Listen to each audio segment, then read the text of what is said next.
G'day, YouTube. I don't know if this video is worth doing or not. Plenty of other people have done it. But I do like to test shit for myself and to record shit for myself and compare for myself. So this is a Behringer. This is not a Sm57 knockoff microphone. Very curious to see how it compares to the real deal Shure Sm57 microphone when, you know, cabinet miking. Let's do that. I will tell you that I've had a Sm58 version, and you know what? It costs about $45 compared to a $200, this is Australian dollars, microphone for vocals, 58. But I actually liked the Behringer better than the Sm58 for vocals. Funny that, but it only lasted about a year and a half. You know, I dropped it a couple of times from microphone stand height, bang. After a couple of times of that, it didn't work anymore. Looks like a 57. To get the mic, the clip on, I've got so many of these things hanging around. And that's it, and the cool little plastic case with styrofoam inside to keep it safe. Because any bangs on this thing, it won't work probably. Real 57, Behringer lookalike of the 57, conveniently named 75. See? Only a couple of millimeters shorter. The Behringer's black, whereas the Shure is like a gun grey colour. And on the real deal, obviously get the silver sort of a metal grill thing, and on the Behringer, the black one. Alright, I'm curious. Let's give this a quick test.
Alright, so I've compared both mics and listened very closely.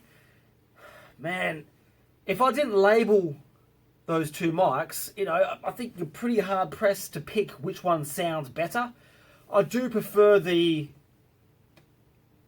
real deal Shure SM57 for cabinet miking. But in saying that, when I slightly adjust the EQ in my DAW, just add a tiny bit more mids, a tiny bit more highs, just slightly, it is almost indistinguishable. Hey, I got that word right.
So recently I thought to myself, you know what, just for like video making sake, you know, comparing different amps and cabinets and stuff, you know, I want a few more mics. You know, I was going to get 3 more SM57s for my cabinets, just to make quick shitty video comparisons and that. But that'll be another $600 Australian, and I've got my real SM57. But after testing out this Behringer version of the 57, I can just EQ it just ever so slightly, and you pretty much can't tell the difference. It sounds great.